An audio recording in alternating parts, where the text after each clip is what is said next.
You're listening to the Kirkintilloch Herald, a Q&Review recording service podcast, brought to you by our team of volunteers currently recording from their homes across Scotland. Whether you're listening via the BWBF online players, the telephone app, or our brand new Alexa skill, please phone us on 0141 772 3976 to feedback on what you want us to provide and improve upon. Please also join your family and friends in being our audio ambassadors and share our Facebook, Twitter and Instagram all at Q&Review. That's at symbol CUEANDREVIEW.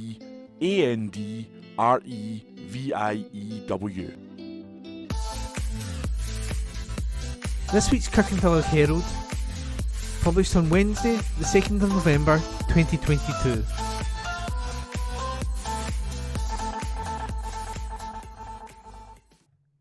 Councillor and wife are charged. A former joint leader of Eastern Bartonshire Council and current councillor in the Bearsden South Ward have been charged with fraud. Conservative councillor Andrew Paulson, along with his wife, Eileen Paulson, a Liberal Democrat councillor in Milngavie, were both arrested and charged with alleged offences under the Representation of the People Act 1983. The alleged offences relate to Paulson and his wife allegedly claiming to live in the Eastern Bartonshire Council area when it's believed they actually lived in the Mount Vernon area of the East End of Glasgow. A spokesperson for Police Scotland said, "A 50-year-old man and a 38-year-old woman have been arrested and charged in connection with the Representation of the People Act 1983 on Thursday, October the 6th. They are due to appear in court at a later date." Paulson co-led the council with Lib Dem councillor Vaughan Moody from 2018 to 2022. Andrew Paulson was suspended by the party in June following his arrest on a separate matter when he was accused of being involved in a romance fraud. In a civil action, court papers lodged by a female claim that Mr Paulson persuaded her to let him manage her finances and used her money to buy property for himself. She alleges that he abused her trust and exercised undue influence over her. He had been arrested in June but was released pending further inquiries before being re-arrested in August. It is not believed that a court date has yet been set for that matter. And that story was read today by Ian. This Week in History, as published on Wednesday, the 2nd of November 2022. November the 2nd, 1903, the Daily Mirror was first published in Britain, devised as a daily paper for women. On this day last year, Ed Sheeran held on to the top spot in a list of the richest celebrities aged 30 and under in the UK and Ireland. November the 3rd, 1975, the Queen opened the North Sea Pipeline, the first underwater, bringing 400,000 barrels ashore each day at Grangemouth Refinery on the Firth of Forth. November the 4th, 1979, Iranian students stormed the US Embassy in Tehran and held more than 60 people hostage. On this day last year, the highly anticipated John Lewis Christmas advert was unveiled, starring a young alien experiencing her first Christmas. November the 5th, 1990, Rabbi Meir Kahan, founder of the far-right Kach movement, was shot dead after a speech at a New York City hotel. On this day last year, ABBA released Voyage, their first studio album in nearly 40 years. November the 6th, 1935, the RAF's first monoplane fighter, the Hawker Hurricane, made its maiden flight. On this day last year, tens of thousands of protesters took to the streets of the UK, demanding stronger climate action from leaders in the midst of the COP26 talks. November the 7th, 1935, Australian pilot Sir Charles Kingford Smith flew over Calcutta on a flight from England and was never seen again. Legal aid is delayed. Thousands of Eastern Bartonshire's most deprived families could face the prospect of defending themselves in court thanks to a chronic shortage of civil legal aid firms. New analysis by the Law Society of Scotland shows that the 50 most deprived communities in Eastern Bartonshire, resident at around 40,619 people, share local access to just 3 civil legal aid firms. Legal aid is a critical service affecting a range of life-altering situations and is the only way Scotland's poorest families can secure legal support. Often, it is during some of life's tougher moments that people will find themselves in need of legal aid support. Legal aid for civil court actions is only offered to people with a disposable income of less than £293 per month. Above that amount, there is a cost to be paid, which can be up to full repayment of the legal aid cost. The most common civil court cases including dealing with divorce and child contact or custody, adoption, immigration and asylum cases, and deportation. They also routinely involve securing compensation for medical negligence, securing social welfare payments, and other financial situations. This new analysis highlights the extent to which this crisis could impact on East Bartonshire's most deprived. The firm is local to 579 people, leaving a staggering 40,040 people in those areas without local support. Even in the areas with local access, the sheer demand so heavily outstrips supply that those with local access to firms may still not successfully secure legal aid. This creates a significant delay to court proceedings and to families seeking resolutions in very difficult moments. Now, high-profile social commentator, activist, and award-winning author Darren Loki McGarvey has said, "The absurdity of that proposition, combined with the inequalities within the justice, healthcare and education systems, is exactly why I am supporting the Law Society of Scotland to highlight the real issues that real people in Eastern Bartonshire face. In a nation that prides itself on progressive social values, these figures should act as a stark warning. Those who are already most disadvantaged are having their last line of defence pulled away from them." Calls for a general election. Commenting on the resignation of Prime Minister Liz Truss, Katie Clark, Scottish Labour MSP for West Scotland, said, "It is right that Liz Truss has resigned. Her leadership has been disastrous for the country, not just her party. As millions struggled to pay the bills, she sought to redistribute wealth from the poorest to the richest, with devastating results for the wider economy. This crisis of government cannot be resolved by the Tories simply holding yet another leadership election. Liz Truss was able to pursue such a damaging prospectus despite her only electoral mandate come from a small Conservative Party membership far removed from public opinion. The truth is the entire government has to go. Over 12 years the Tories have trashed the economy. We need a general election now." Transport survey needs your input.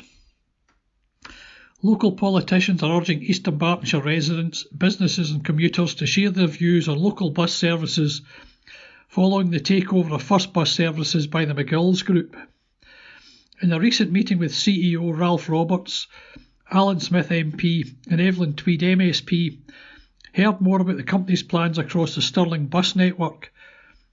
Both elected representatives are keen to hear more about bus travel locally, including recurring issues with routes or services, to inform future discussions with McGills and key stakeholders in Stirling's public transport. Alan Smith MP said, "Many will agree that bus travel has struggled in recent years and new management represents an opportunity to face challenges and opportunities afresh. I want to see a resourced, well-used and connected bus network to meet Stirling's travel needs, and I'm confident with the right partnership working and community engagement we can see that developed. I urge respondents to give feedback and allow Evelyn and I to find out more about the current situation." Evelyn Tweed MSP said, "Public transport plays an important role in reducing climate emissions and congestion on our roads. A fresh approach with McGills is a positive point, and from our recent meeting it sounds like we are turning a corner. Any feedback shared will help inform us of local transport needs as well as any issues or opportunities for development. The survey is here, http://bitly.ws/VC3T. Local planning applications. Eastern Bartonshire Council has received some planning applications seeking permission to alter houses in Lenzie. Catherine Craig has proposed demolishing a bungalow in Boghead Road so it can be replaced with a new 1.5-storey dwelling. The planning application describes the site as having an area of 578 square metres and the development would see a third parking space created. No comments on this application have been published at the time of writing, and documentation can be viewed on the Council's website using the reference number TP/ED/22/0680. Helen McLaughlin has applied for permission to carry out a like-for-like replacement for roofing tiles and fascia at her address in Victoria Road, as this property is located within a conservation area. The application states that these charges would be in keeping with neighbourhood properties and can be found using the reference TP/ED/22/0672. No comments have been published on the Council website in relation to this proposal. Meanwhile, another resident of Victoria Road, Gordon Campbell, has requested Council approval to install solar panels at the property. This application concerns 12 black 400-watt panels on the front of the roof, with a further 11 to be mounted on the rear elevation. Each panel is approximately 1,750mm by 1,130mm by 30mm. This application has been assigned with the reference number TP/ED/22/0461. Again, no comments have been published at the time of writing. COVID deaths. There were no more coronavirus deaths recorded over the latest weekly period in East Dunbartonshire. The latest figures from the UK coronavirus dashboard show a total of 382 people had died in the area by October the 9th, Sunday, which was unchanged from the week previously. Public Health Scotland recently stopped reporting deaths for anyone who had died within 28 days of a positive result for COVID-19. Instead, the weekly figures now include anyone whose death certificate registered in the week ending on a Sunday mentions COVID-19 as one of the causes of death, but not necessarily the main cause of death. Deaths in Scotland are recorded by registration date and are allocated to the deceased's usual area of residence, regardless of whether the death occurred elsewhere. Santa is resident at Dobies. Dobies is welcoming families in Eastern Dunbartonshire to its Santa's Grotto experience. This year, kids are invited to enjoy a visit to the grotto, where it will be love at first sight, with elves taking visitors through a magical woodland, spotting reindeer, rabbits and more along the way. Children will become Santa's little helpers, participating during their visit. After lending a helping hand, children will then get to meet Santa himself and receive a special gift. Families can opt in to purchase a picture of their child with Santa. Santa's Grotto will be available in Mulgai from the 24th of November. Advance booking at www.dobies.com/events. Good news for East Dunbartonshire Council. Auditors have approved East Dunbartonshire Council's internal financing auditing procedures, agreeing that they are accurately reflect its current standing. Fiona Mitchell-Knight, an audit director from Audit Scotland, reported to the Council's Audit and Risk Management Committee on her independent assessment of the financial statements, having investigated them for irregularities such as evidence of fraud. In her report she wrote, "I have concluded that the use of the growing concern basis of accounting in the preparation of the financial statements is appropriate. Based on the work I have performed, I have not identified any material uncertainties relating to events or conditions that, individually or collectively, may cast significant doubt on the ability of the Council and its group to continue to adopt the going concern basis of accounting for a period of at least 12 months from when the financial statements are authorised for issue." She added, "That is really good news and not something that should be taken for granted," saying this should give the committee councillors confidence in approving the annual accounts. It was also noted that there were no unadjusted misstatements on the accounts, having been identified by Audit Scotland, with any problems that the Council had already addressed. The main judgments presented in the independent audit of the annual accounts for 2021-2022 were: the annual accounts of East Dunbartonshire Council give a true and fair view of its financial position for the year ended 31st of March 2022. Our audit opinions on the annual accounts of the Council its group, and the two Section 106 charities administered by the Council are unmodified. The impact of the COVID-19 pandemic led to inevitable delays in the auditing timetable for the Council's 2021-22 annual accounts. Submission of the audited annual accounts is in line with revised government timescales and is agreed with Council officers. The financial management of the Council was deemed effective, and it was noted that overall services had been delivered within budget, with an underspend of £13 million reported. Biodiversity Bonanza. It's a biodiversity bonanza for Eastern Bartonshire, following the announcement of funding for a host of environmental projects. The wildlife of Eastern Bartonshire will be receiving a big boost in the very near future, thanks to the Council being awarded £132,000 from the Scottish Government Nature Restoration Fund. Biodiversity restoration projects within and around all the main Eastern Bartonshire towns and villages will be run by the Streetzune Technical Support Team. The projects will be focusing on halting the decline of pollinators and increasing habitat for amphibians, mammals and birds at risk by making more space for native flower-rich habitats and grassland, streams, extended hedges and field margins, native trees and ponds. The first project undertaken will be wetland meadow enhancement through the planting of wildflowers such as cowslip, ragged robin and purple loosestrife, and introduction of yellow rattle into the annual cut and lift areas of Mains Park in Milngavie, and the local community are being asked to get involved. Two community planning events involving Eastern Bartonshire's countryside rangers will take place on Saturday 29th of October from 11am to 12pm and 1pm to 2pm. To register your interest, contact Mugduck Countryside Rescue Service on mugduckrangers@easternbarton.gov.uk. Please dress appropriately for the weather conditions.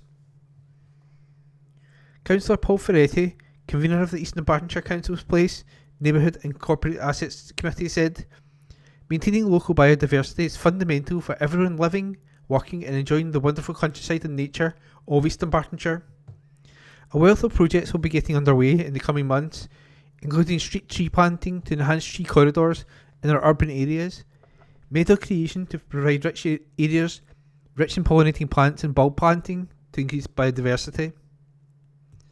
We need to act urgently and decisively to help tackle the climate emergency, and the hope is that these projects will create safe places for nature to recover in Eastern Bartonshire."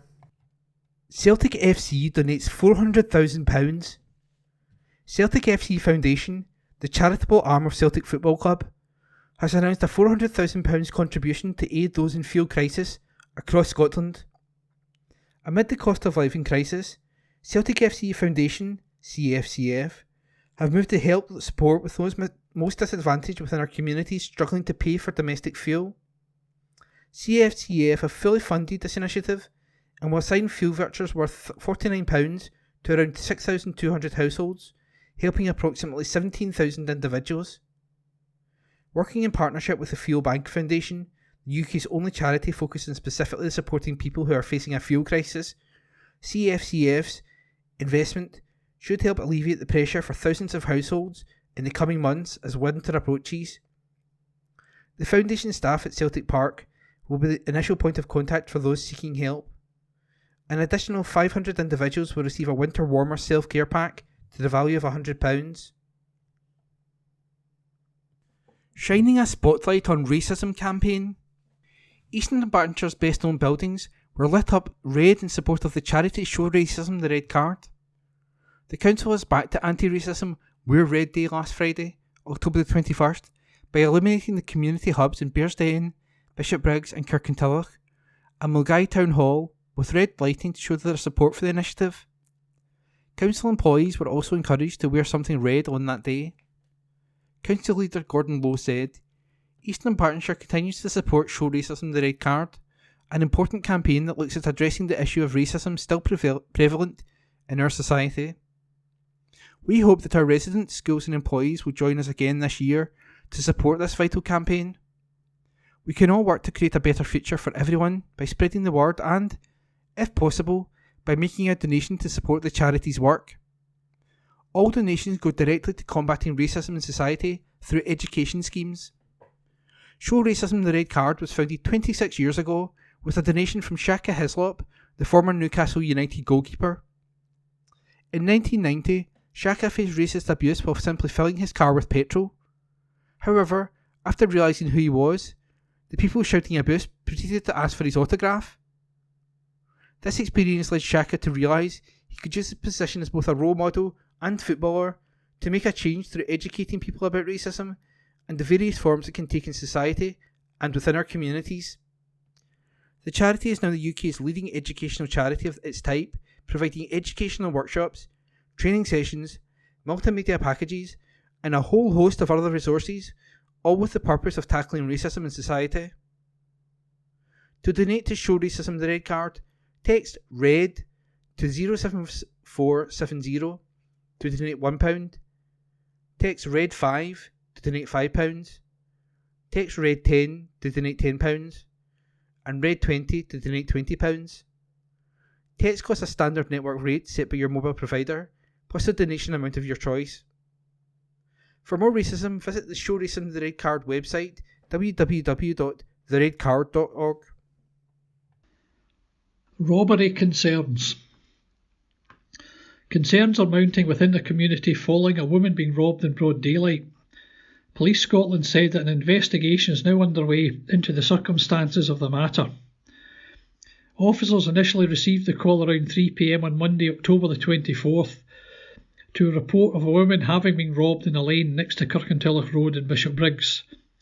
The incident took place around 2:40. Officers said an investigation into what happened is still at an early stage. A Police Scotland spokesperson said, around 3 p.m. on Monday, October the 24th, police were called to a report of a 39-year-old woman robbed around 20 minutes earlier in a lane next to Kirkintilloch Road, Bishopbriggs. Inquiries are at an early stage to establish more information surrounding this incident. Shape new policies. People and businesses are being given the chance to help shape future licensing policy locally. East Dunbartonshire Licensing Board is carrying out initial informal engagement between now and January 2023 to gather a range of views. Feedback will be used to inform a new statement of licensing policy, which the board will use as a basis for decisions to regulate the sale of alcohol in local communities. Visit www.eastdunbartonshire.gov.uk/licensing-policy-2022 to get involved. Topics for potential consideration include licensing hours, descriptions of premises, conditions for alcohol delivery, over-provision, and the supplementary statement of licensing policy published last year. Following the drafting of a new statement of licensing policy, it is envisaged a formal consultation will be carried out in the summer of 2023, as required by the Licensing Scotland Act 2005. Councillor Stuart MacDonald, convener of East Dunbartonshire Licensing Board, said, I would invite members of the public, businesses, groups and organisations to have their say in licensing policy via this initial and informal engagement. All views will help to guide how the board deals with future licensing applications to the council. We hope to consult on the draft of the statement of licensing policy next summer, so it's important we receive a range of views to help inform that process. All consultation responses should be submitted by the 9th of January 2023 by email to liquor.licensing@eastdunbartonshire.gov.uk or in writing to the Clerk of the Licensing Board, East Dunbartonshire Council, 12th Strathkelvin Place, Kirkintilloch, G66 1TJ. New telecoms mast Lenzie.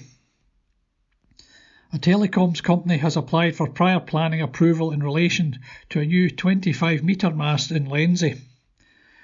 The site of the mast used to coordinate emergency services is in Woodley Road, and the planning request has been made by Airwave Solutions, citing its status as an operator in accordance with the Electronic Communication Code. A supporting statement reads, Airwave Solutions Limited currently operate the UK-wide emergency services network and will continue until the expiry date of their operating licence. The existing tower, which is on a site with a long-established telecommunications use, is integral to their network and will remain so for several years to come. Due to the redevelopment of the site by Aldi supermarkets, the tower has been relocated to the new position illustrated on this application. The site is located where Aldi intends to build a new supermarket. Further info can be viewed using the reference TP/ED/22/0695. Bonfire night advice. Follow bonfire safety rules. As the 5th of November draws closer, community safety partners in East Dunbartonshire are urging people to keep safe this bonfire night. The community partners, Eastern Dunbartonshire Council, Police Scotland and Scottish Fire and Rescue Service, are working together again this year to ensure the night runs safely. This joined up approach aims to ensure safety by reducing disorder, minimising bonfires being built in dangerous locations causing harm, and decreasing levels of irresponsibility with fireworks. The community partners have visited schools to educate young people on the dangers of the misuse of fireworks, explaining to them how quickly fire can spread and giving tips on how to stay safe. Councillor Paul Ferretti, convener of Place, Neighbourhood and Corporate Assets, said, "Fireworks are an exciting and fun display for many, but it's important to remember that they can be extremely unsafe and should be used with caution.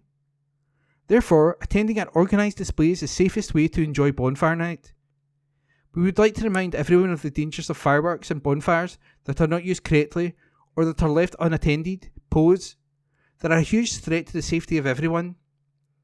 It's also essential that we understand that the lead up to bonfire night and the night itself can be unnerving and stressful for some residents.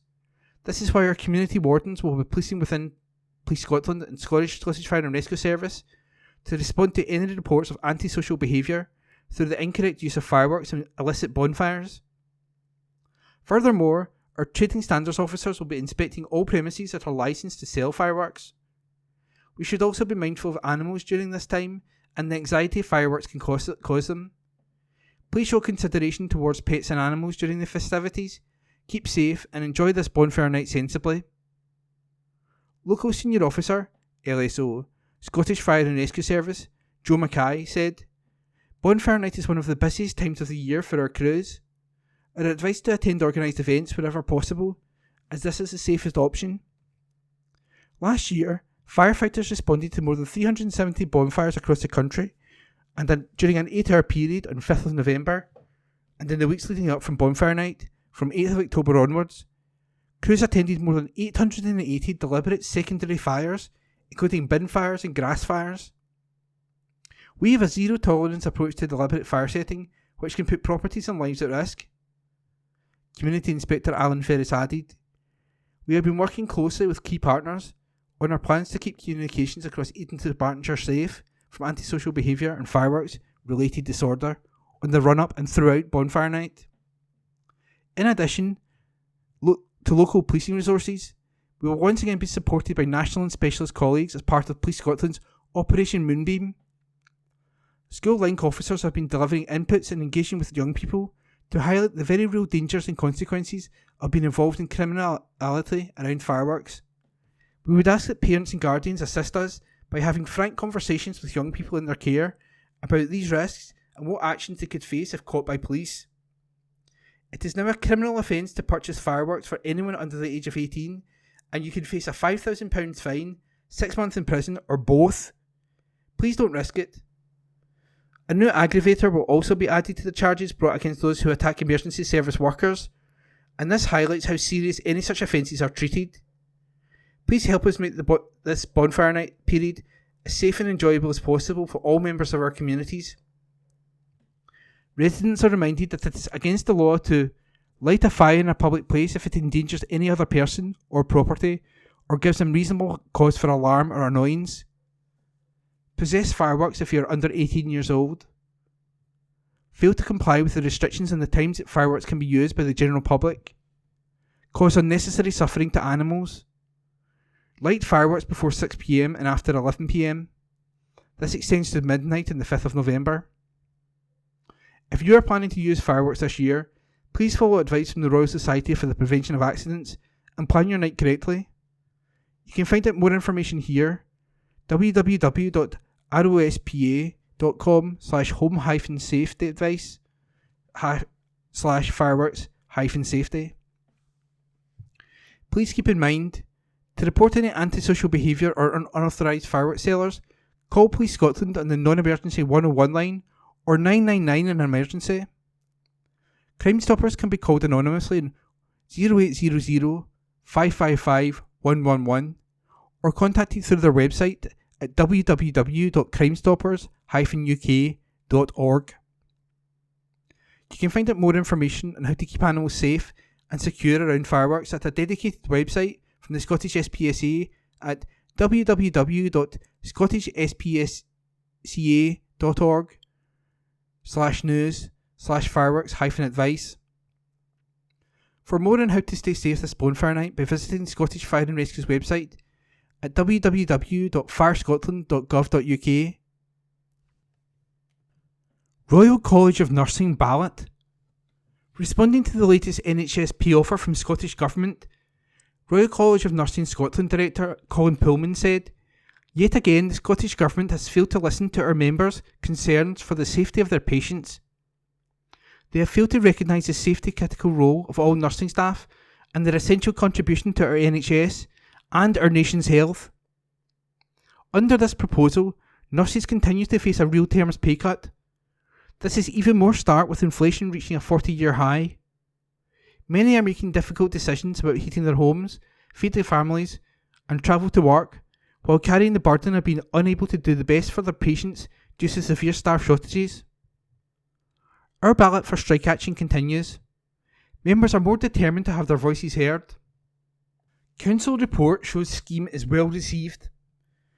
An evaluation of the enhanced programme of holiday activities, childcare and food for low-income families in Eastern Bartonshire during the school year 2021 to 2022 found the provision was well received by children and young people and their parents and carers.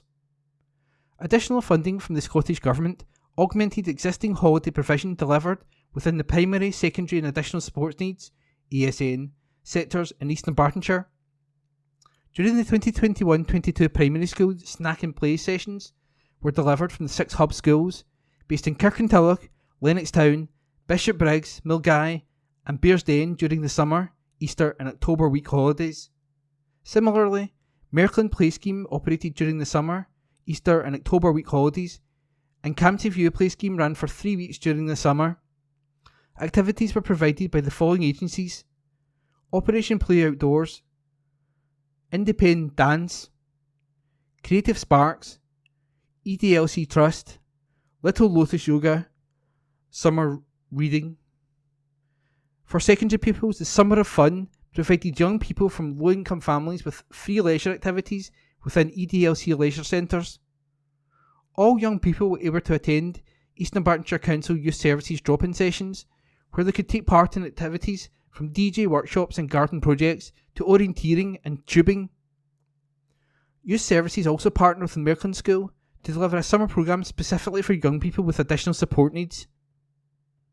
Convener of Education, Councillor Linda Williamson, said, "The evaluation of the holiday childcare, activities and food provision delivered in Eastern Bartonshire showed that the increased number of people attended sessions and the feedback from families on their experiences of the provision was very positive."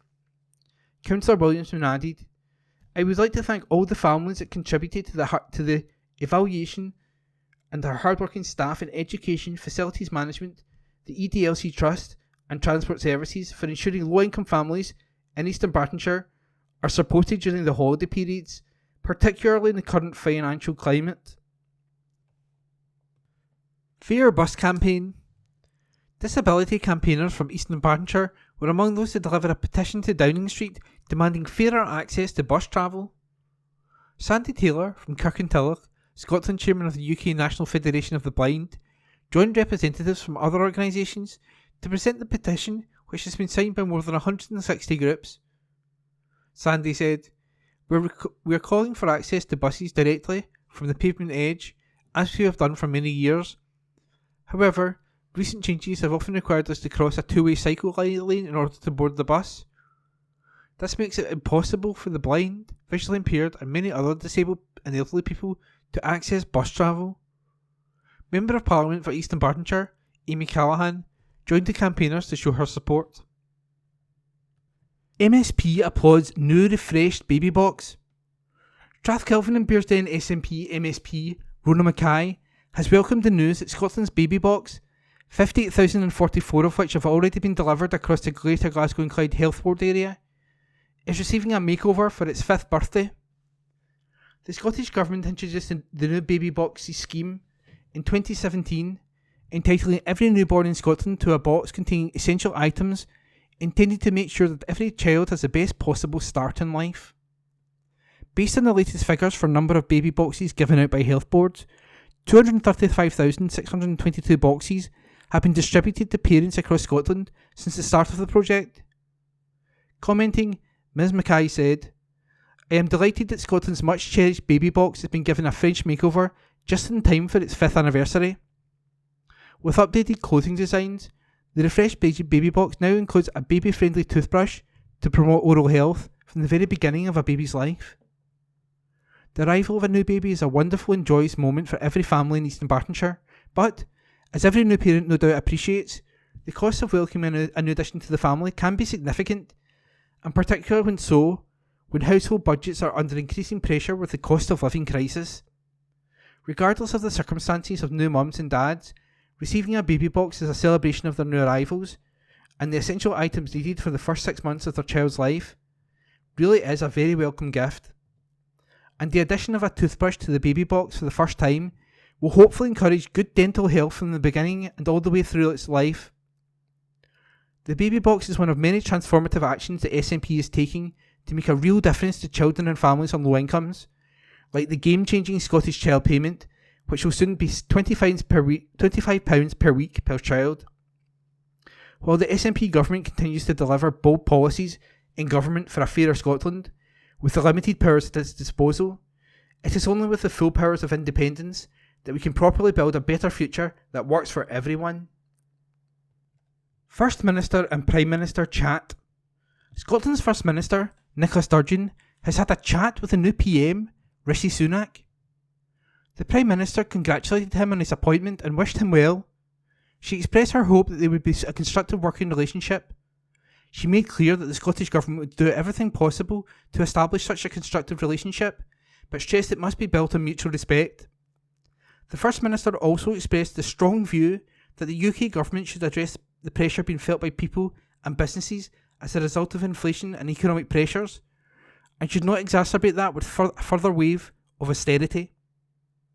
The FM made clear her intention to honour the mandate from the people of Scotland at the last election.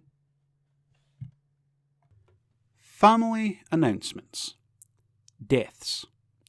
Bruce, James. Peacefully at Erskine Park Care Home on Saturday, October 22nd, 2022. James, beloved husband of Anne, much loved dad of Scott, Lindsay and Lorna, and a loving granddad to his grandchildren and great-grandchildren. Funeral service to take place at Glasgow Crematorium, Mary Hill, on Thursday, November 3rd, 2022, arriving at 12:45 p.m. No flowers, please. Holmes, Ron. Peacefully at home on October 24th, 2022. A devoted husband of the late Janet, a much-loved dad of Andrew, Robert, Alan, and father-in-law of Aileen and Penny. An adored papa of Ross, Heather, and Leon. Funeral service will take place on Friday, November 4th, 2022, at the Co-op Funeral Care, Kirkintilloch, for 9:30 a.m. Thereafter to Daldowie Crematorium for 10:30 a.m. Family flowers only. Donations, if desired, to Poppy, Scotland. McIntyre, Joyce.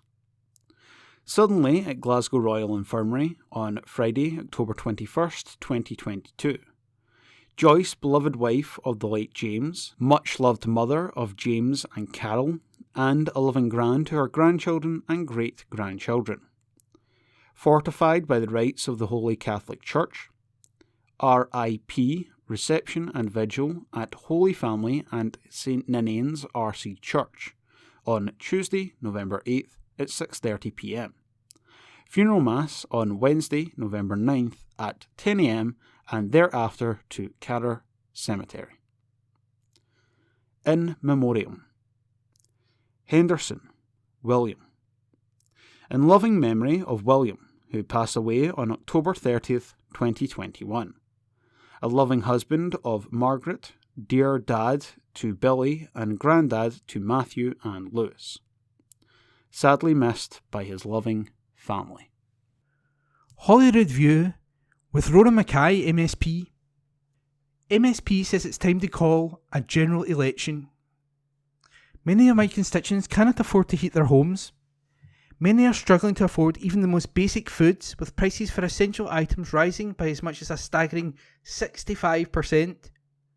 Food banks are busier than ever, and that will increase as we get further into winter. Who would have thought that in 2022 people could not afford to eat? Yet, as I write this, we are bracing ourselves for what is almost certain to be another round of brutal austerity cuts, forced on us by a Tory government we did not vote for, and another Prime Minister in whom we have had no say. Rishi Sunak is the UK's latest PM, the third in 2 months. The situation in Westminster is beyond farcical, yet is impacting on us all. Sunak's Chancellor Jeremy Hunt's Crunch Budget Plan is set to be released on November the 17th, which delays the Scottish Government's budget and makes it difficult to plan ahead. This is a tale of two governments. The Scottish Government has doubled the Scottish child payment to £25 per child under 16. There's also £260 to eligible families as an extension of the child payment. The SNP government is striving to help in the cost of living crisis, despite being on an ever-reducing fixed budget by Westminster. My ministerial colleagues Amy Callaghan, Stuart MacDonald and I held a very successful cost of living event in Kirkintilloch last week. Assisted by fantastic third sector organisations, Citizens Advice and numerous other advice agencies, we did our best to answer the concerns and queries of the worried people. Frankly, we shouldn't have had to hold it in the first place, but I hope it was useful to all those who attended.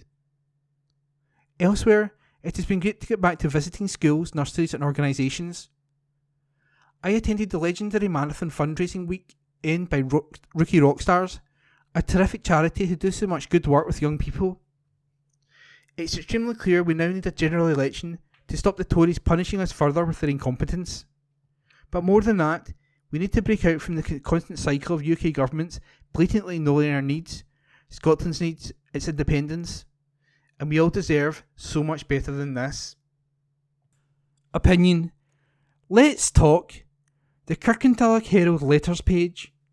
Please send your letters via email to kirkyherald@jnscotland.co.uk and write letters in the subject field.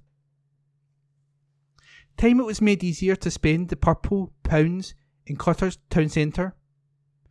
Sir, Tuesday, November the 1st is known to many disabled people as Purple Tuesday, and the purple pound refers to the spending power of disabled people and their families. It is estimated that the number of disabled people has increased from 11.9 million in 2014 to 13.3 million in 2019.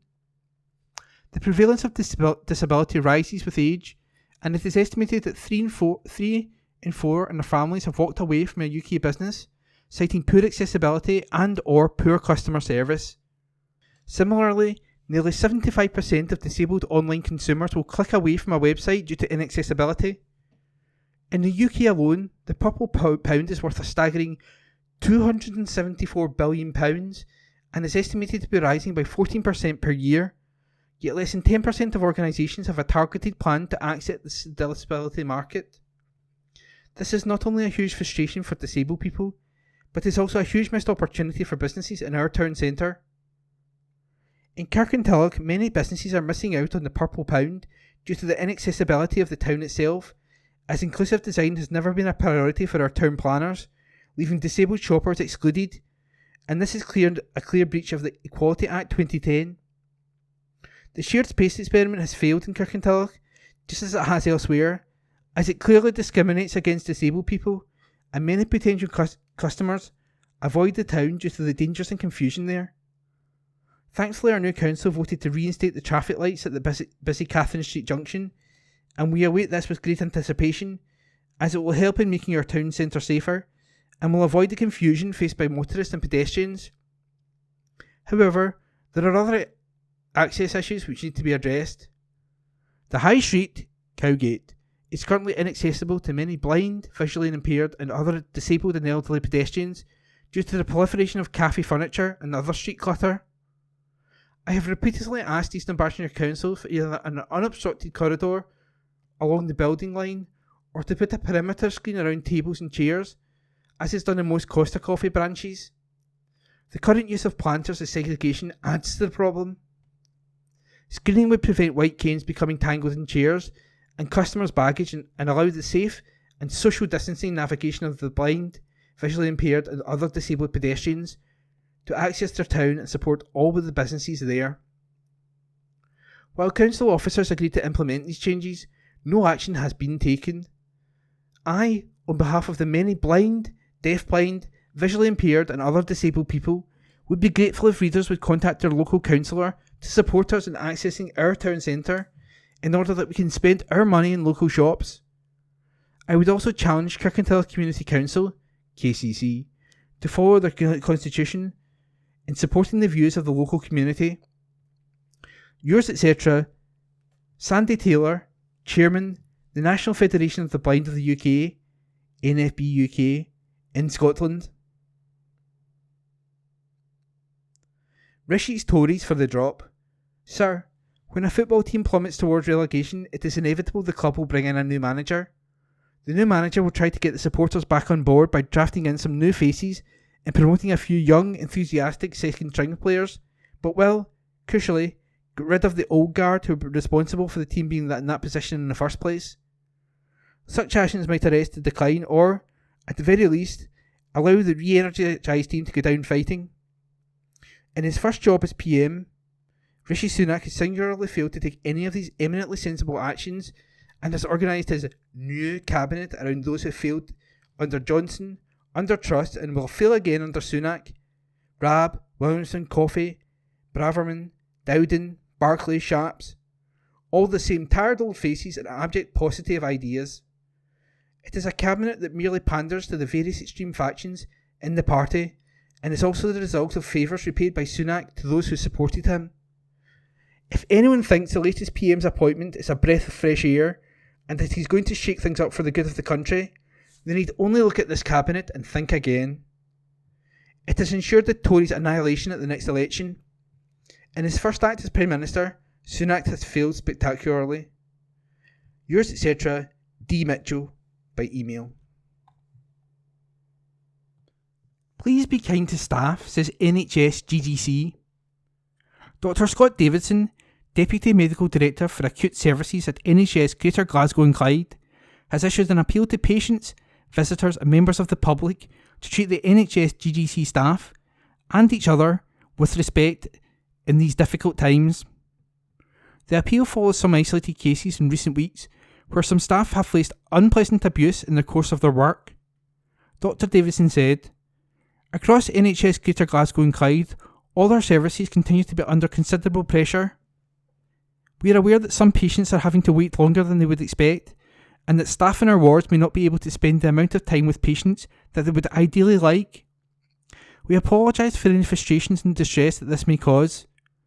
We are working hard with our HSCP colleagues, care homes, patients and families to make improvements, and our staff are supporting each other and genuinely going the extra mile to deliver the best possible person-centred care. We would like to thank all of them for their hard work and professionalism. The vast majority of our patients and visitors are behind our efforts, and we very much appreciate their patience, understanding and support. Sadly, there have been some isolated occasions where our staff have been treated with disrespect. We understand that this is a difficult time, and that being in hospital or waiting for treatment can be very stressful. However, we ask that people please think twice before directing their frustrations at staff. All people, patients, visitors and staff, deserve to be treated with respect and kindness, and we would be very grateful for your help to achieve this." Worry over the national rise. As the cost of living crisis bites for many across the UK, new figures show more than 4 in 5 households in East Dunbartonshire have at least one working age adult in employment. Last year saw the first national rise in the number of working age households without an employed adult since 2010. Before rising food and energy prices, led to soaring inflation this year. The Institute for Public Policy Research said the rise in workless households is seriously concerning, especially during the rising cost of living. Office for National Statistics figures show 24,259 East Bartonshire households containing one or more occupants aged between 16 and 64 had at least one person in employment in 2021. It meant 83.2% of households were classed as either working, where all working adults are in employment, or mixed, with at least one working and one workless adult, down from 84.2% the year before. Across the UK, the number of workless households rose for the first time since 2010 last year from 13.7% to 14.1%. In East Bartonshire, just 4,884 households, 16.8%, had no working age occupants in employment last year. Rachel Statham, Associate Director for Work and Welfare State at the IPPR, said, "It's seriously concerning to see a rise in workless households as our cost of living crisis deepens this winter, and it's clear that urgent action is needed to keep people in the workforce as living costs soar." Ms Statham also highlighted the high rate of sickness and ill health as a reason for the uptick in worklessness. MP writes to Royal Mail boss. Amy Callaghan MP has called on the Royal Mail to stop the threats of job cuts to valued postal workers and engage meaningfully with the Communications Workers Union to find an acceptable solution to prevent further postal strikes. In a joint letter to the Chief Executive Officer of Royal Mail, the Eastern Bartonshire MP told the Royal Mail chief that it is unacceptable to see the language employed by the Royal Mail in threatening its workforce with job losses because they dared to ask for a fair work package. Postal workers across Eastern Bartonshire were on strike again on Wednesday the 26th of October, with several more days planned from the 2nd to 4th of November. Last week, the Royal Mail announced its intention to slash 10,000 jobs, citing the strike action and low parcel delivery sales as the reason. Ms Callaghan has slammed this as a tactic in the ongoing pay dispute with postal workers and accused Royal Mail of acting in bad faith. Commenting, Amy said, "Postal workers across Eastern Bartonshire are struggling to make ends meet in the face of the cost of living crisis. All the while, Royal Mail shareholders enjoyed millions of pounds in bumper profits. It's no surprise that postal workers find it hard to believe there isn't money for them to have a fair wage. Shareholders can't expect to benefit while workers shoulder the burden, particularly when it's hard-working postal staff that are struggling to put food on their table. Royal Mail staff in Eastern Bartonshire deserve financial security. The decision to strike will not have been easy for any of them, but this is about more than just pay." Prizes to be won by binning litter. A new weekly prize draw is encouraging behaviour change and offering rewards to people who bin litter. Environmental charity Keep Scotland Beautiful is partnering with Litter Lotto, the behaviour change app, to encourage more people to bin their litter. Launched this week, the partnership encourages people to do the right thing by offering those taking a photograph of their waste being binned using the Litter Lotto app a chance to win a weekly prize pot ranging from £50 to £500. Recent polling by Keep Scotland Beautiful shows that 2/3 of people believe that litter is an issue in their local area, and 87% believe that it is an issue across Scotland. Barry Fisher, Chief Executive of Keep Scotland Beautiful, said, "We are delighted to be launching this innovative partnership with Litter Lotto. Initiatives like this can play a huge role in changing behaviours through positive reinforcement. Rewarding people for doing the right thing is as important as fining people for doing the wrong thing, and we look forward to seeing the results of this approach. Many people carry a smartphone, so we hope that everyone will take the opportunity to participate in Scotland's Litter Lotto. Have fun, win a prize, and help us tackle litter. By celebrating those who do the right thing and working together, we can all play a part to clean up Scotland and keep it beautiful." David Landsberg, founder and chief executive of Litter Lotto, added, "We are proud to be partnering with Keep Scotland Beautiful, an organisation that's consistently pushing the boundaries to improve the environment. Their appetite to adopt new methods and technological to address age-old issues is what makes the Litter Lotto partnership a perfect fit.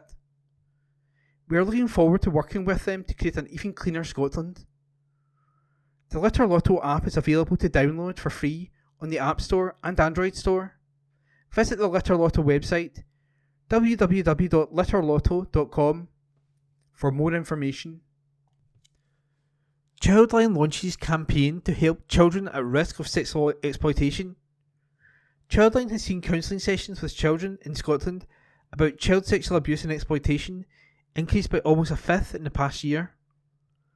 New analysis by the NSPCC of Childline data reveals that 251 counselling sessions were delivered on this topic in 2020-21, and this increased to 299 sessions in 2021-22, a rise of 19%.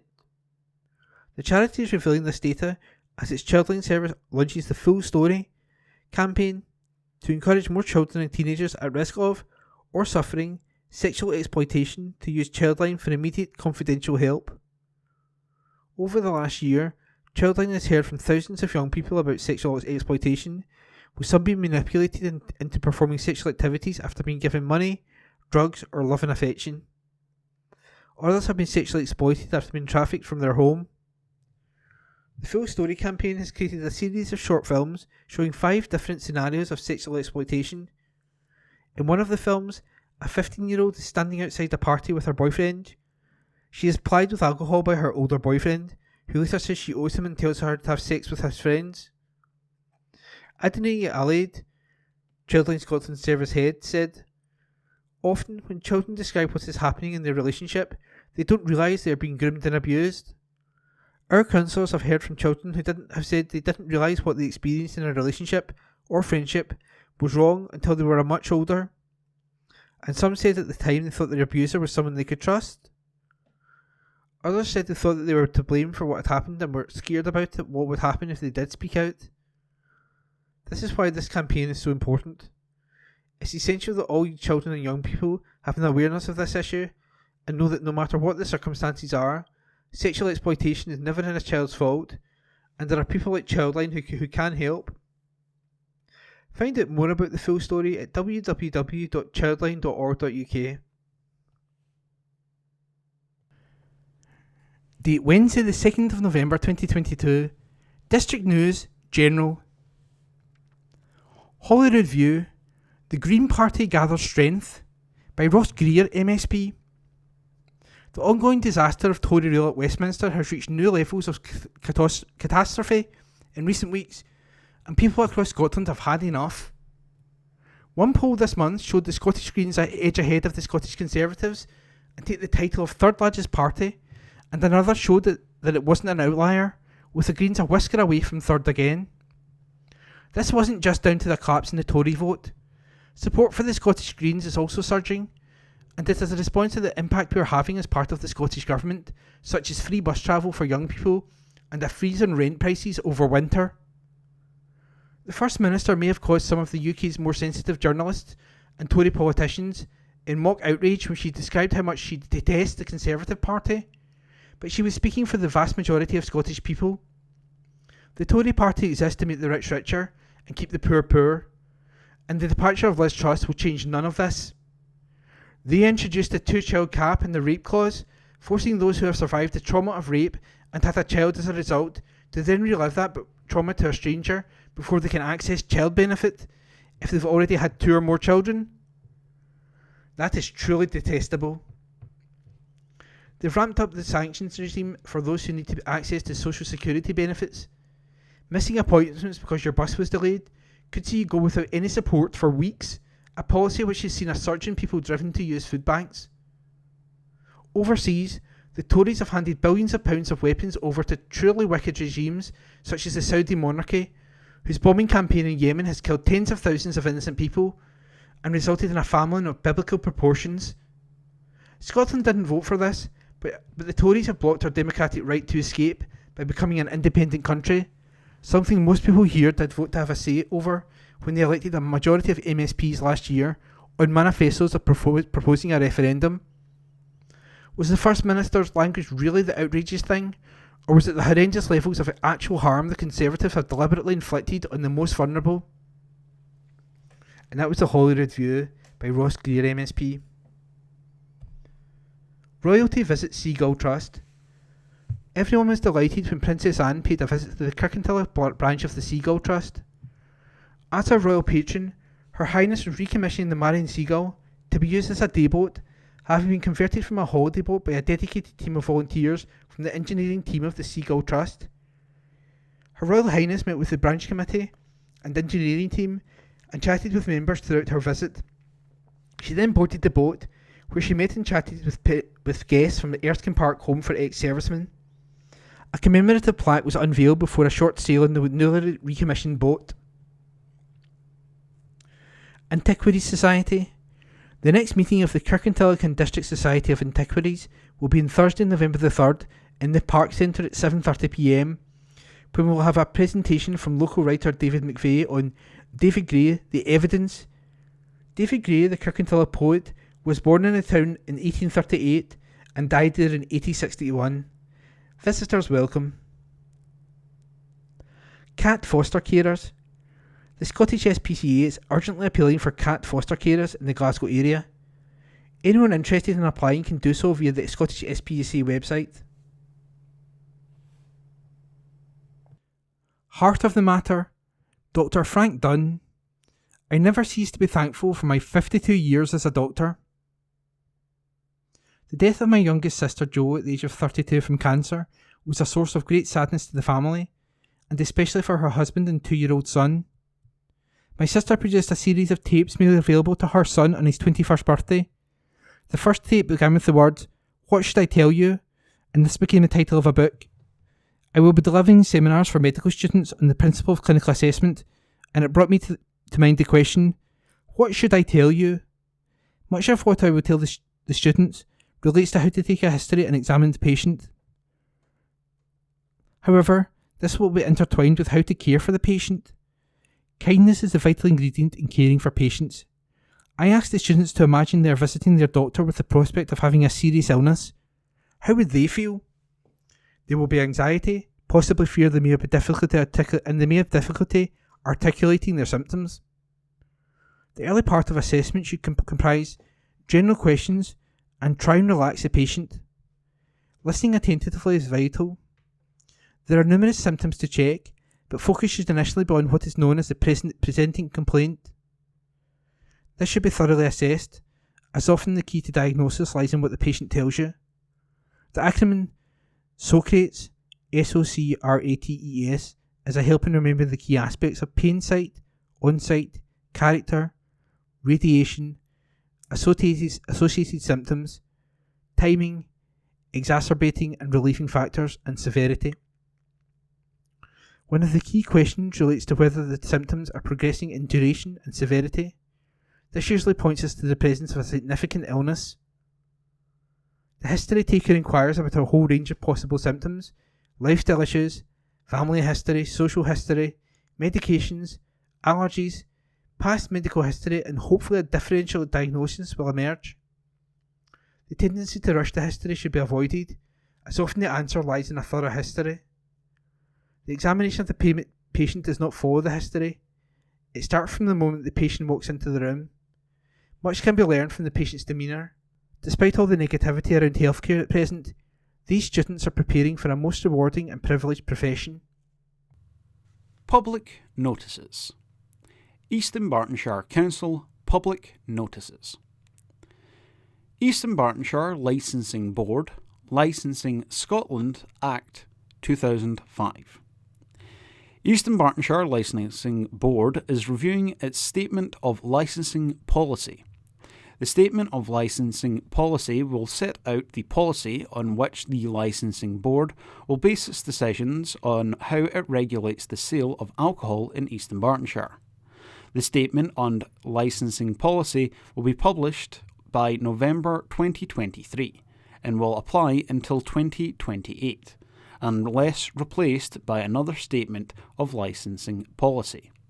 In order to inform the new Statement of Licensing Policy, the Board is carrying out an initial informal consultation between October 2022 and January 2023 to obtain a range of views as to what should be included in the new policy. Following the drafting of the new Statement of Licensing Policy, a formal consultation, as required by the Licensing Scotland Act 2005, will be carried out on the new draft statement of licensing policy. It is anticipated this formal consultation will take place in the summer of 2023. Members of the public are invited to make comments on the statement of licensing policy, including any changes you believe should be made for the new policy. Full details of the consultation, including topics of particular interest to the board, can be found at www.easternbarton.gov.uk/licensing-policy-2022. Civic Government Scotland Act 1982. Application for renewal of public entertainment licence. The undernoted has applied for the renewal of a public entertainment licence in terms of the above Act. Name and address of applicant: Campsie Memorial Hall Trust, 2 Main Street, Lennoxtown, G66 7HA. Day-to-day manager: Rose Strachan, 14 Glazert Park Drive, Lennoxtown, G66 7EY. Type of entertainment: discos, concerts, birthday parties, expeditions, communions, weddings, keep fit classes, group/individual hire by community. Dates and times of operation: Monday to Sunday, 9 a.m. to midnight. Any objections or representations in terms of paragraph 3 brackets 1 of Schedule 1 of the Act should be logged with the undernoted no later than 28 days from the publication date of the newspaper in which this advertisement appears. Deputy Chief Executive, Education, People and Business, East Dunbartonshire Council, 12 Strathkelvin Place, Kirkintilloch, G66 1TJ. Civic Government Scotland Act 1982. Application for renewal of second-hand vehicle dealer licence. The undernoted has applied for the renewal of a second-hand vehicle dealer licence in terms of the above Act. Name and address of applicant: Haston Garage Limited, 54 to 56 Kilsyth Road, Kirkintilloch, G66 1QQ. Day-to-day manager: Andrew Ross, 6 Seath Avenue, Langbank, Renfrewshire, PA14 6PD. Premises: Haston Garage, 54 to 56 Kilsyth Road, Kirkintilloch, G66 1QQ. Days and hours of trading: Monday to Friday, 9 a.m. until 6 p.m, Saturdays, 10 a.m. until 5 p.m. Sundays by appointment only, 12 noon till 5 p.m. Bank holidays closed. Any objections or representations in terms of paragraph 3 brackets 1 of Schedule 1 of the Act should be logged with the undernoted no later than 28 days from the publication date of the newspaper in which this advertisement appears. Deputy Chief Executive, Education, People and Business, East Dunbartonshire Council, 12 Strathkelvin Place, Kirkintilloch, G66 1TJ. Civic Government (Scotland Act 1982. Application for change of details to late hours catering licence.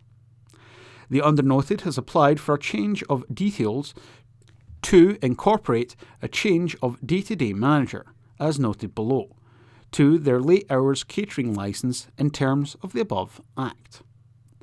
Name and address of applicant: Shell UK Oil Productions Limited, Shell Centre, London, SE1 7NA.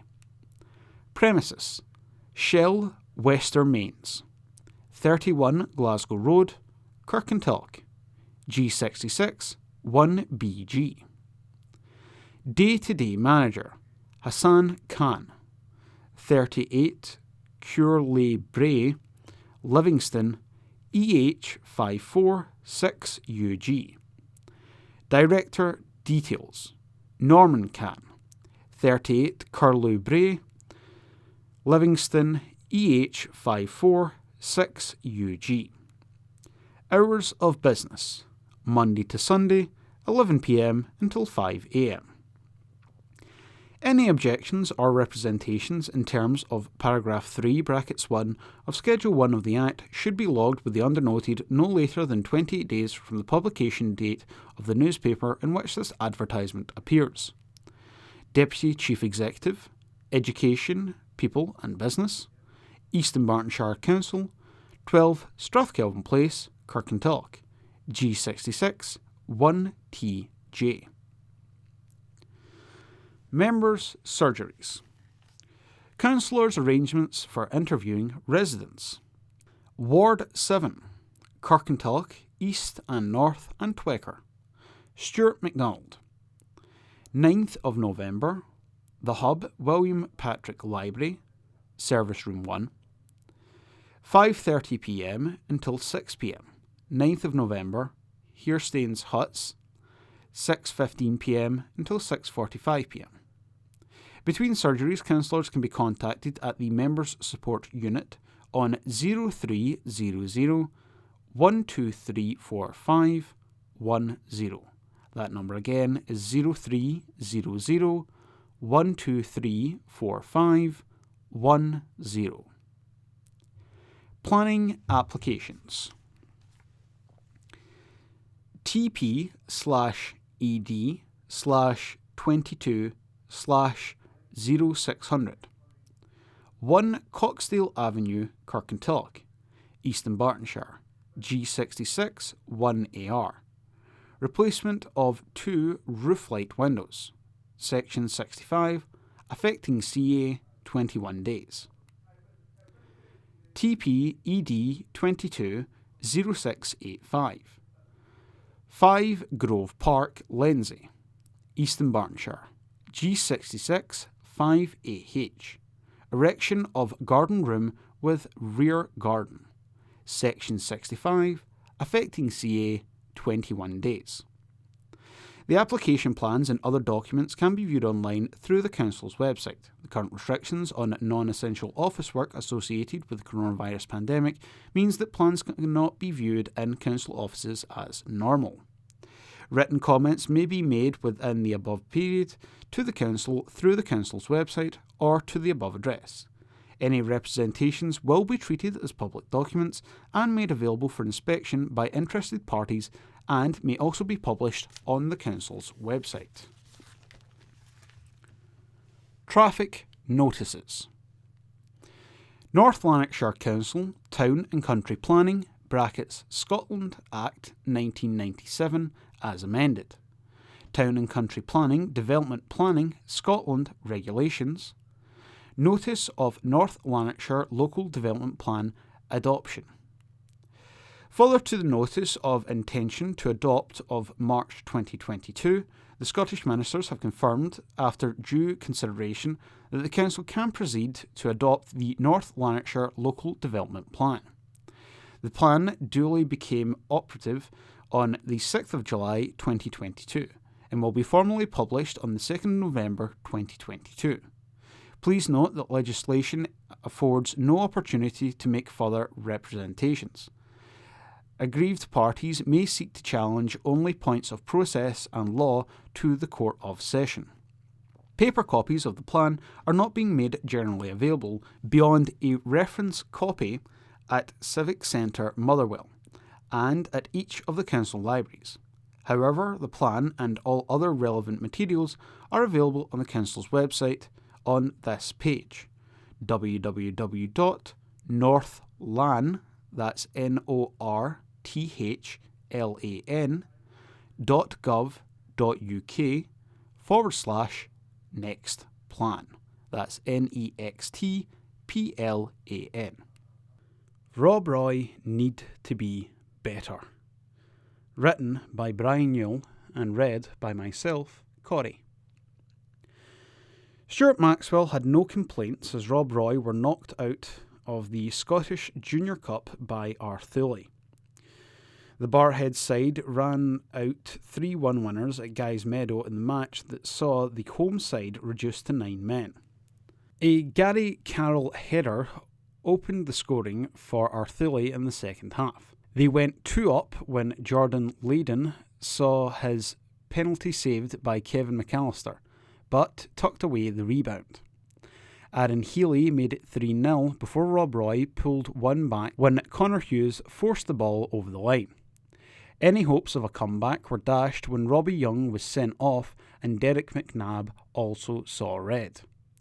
Maxwell told the club's YouTube channel, quote, "We had a lot of phases of play and chances, but we didn't look quite at it." Arthurlie set up with a system and worked their way into the game. They utilised their pace in the wide areas, and that caught us for 2 of the goals. Overall, I've actually no complaints about the result. I'm just disappointed about the way we went about our performance. The 2 sides meet again at Guy's Meadow on Saturday, this time in the WOS Premier League. Maxwell said, "It's a different day. We've got to be better and a wee bit more clinical at the end of the pitch." Petershill are also out of the cup after a 3-2 defeat at home to Carnoustie Panmure. The away side took the lead on 27 minutes as Jamie Winter free kick from the left side deceived Steve McNeil. It took just 2 minutes for an equaliser to arrive as Dale Hepburn's cross was fired into the net by Eddie Ferns. On 35 minutes, the home side took the lead as Hepburn played in Jordan Shelvey to roll the ball past Panmure keeper Darren Clarkson. Panmure would draw level on 81 minutes as Danny Miller scored and then won in 3 minutes from the time with a Sam Simpson penalty, as Petershill had Terry Hewitt sent off. Petershill are home to Darville in the Premier League on Saturday. Ashfield won 3-2 away to Forth Wanderers in the 2nd Division. A Craig Young goal put the away side ahead before a Greg Burns double put them 3 up. Forth hit back through Stephen Frame and Darren Walker, but Ashfield held on. In the same league, Glasgow Pershore came from 2 down to win 3-2 at home to Wishaw. David Kirkwood was the hero as he grabbed a hat-trick in the last 10 minutes. Ashfield are at home to Maryhill on Saturday. Pershore host Renfrew and Rossvale travel through to Gort Cairn. West Park United won 2-1 at home to Thrieve United in the 4th Division. Stefan Graham gave them the lead after just 3 minutes, but an own goal drew the visitors level before Jamie Dodsworth hit the winner. West Park are away to BCS Glasgow on Saturday, while Rossvale Academy are at home to Kilsyth Athletic. That article written by Brian Yule. Dutch stars passed on their knowledge. An article written by Brian Yule. Professional players Sabrina van der Sloot and Thomas Lucas from the Netherlands were the stars of the Kirkintilloch and Kilsyth ASC water polo camp. Over 50 youngsters from across Scotland came together at the Tollcross International Swimming Centre for the camp, which focused on the key aspects of water polo techniques, drills, shooting and game tactics. Over 2 days, players took part in extensive water polo sessions in the 50-metre competition pool and video analysis of top matches in the lecture theatre, with Olympian van der Sloot and Lucas taking the players through a step-by-step analysis of the key points in the games.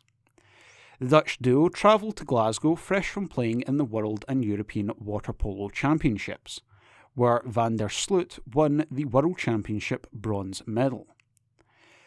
Their extensive water polo knowledge and experience made van der Sloot and Lucas ideal experts to coach the eager young minds of the players, and on Sunday afternoon the coaches became the team captains and took part in games with the players.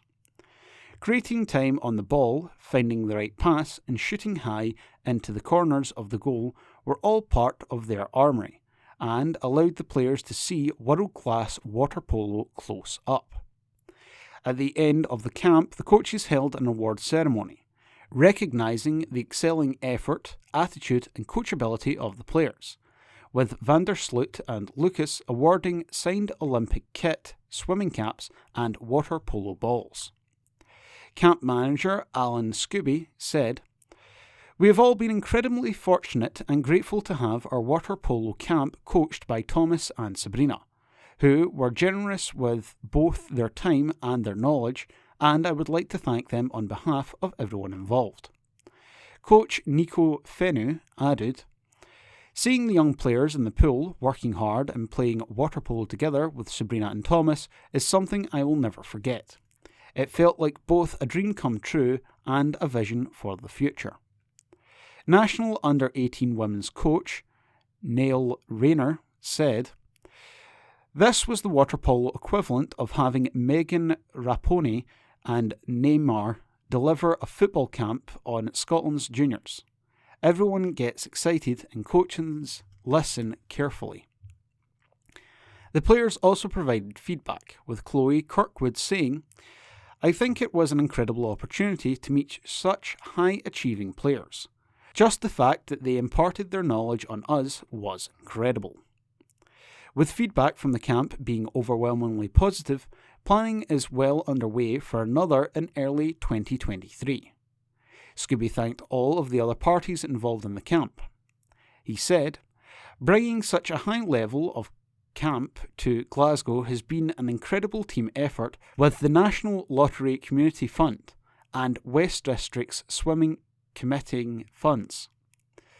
Glasgow Life providing substantial pool time, Scottish Swimming and Sports Scotland supporting the endeavour, all of the clubs from across Scotland for supporting the camp, the parents and players for signing up, and for the effort of all the players." That article written by Brian Yule. Late goal sees off Celtic. Glasgow City brought Celtic's 100% record in the SWPL 1 to an end as they maintained their own. It looked as if both sides were going to precious points at Petershill Park, with Rangers continuing their flawless record with a 5-0 win over Dundee United. However, in the final minute, City captain Hayley Lauder took advantage of the panic in the Celtic defence to score the winner. A Lauren Davidson penalty gave the home side the lead on 51 minutes after a foul on Emily Whelan. Celtic equalised on 76 minutes when substitute Shen Menglu's cross found its way into the net. City look to book their place in the Sky Sports Cup final on Sunday when they host Hibs. Thank you for listening to this week's Kirkintilloch Herald Podcast, brought to you by Q Review, print speaking to the blind. If you've any feedback, you're welcome to call us on 0141 772 3976. If you enjoyed this recording, feel free to subscribe to our channel.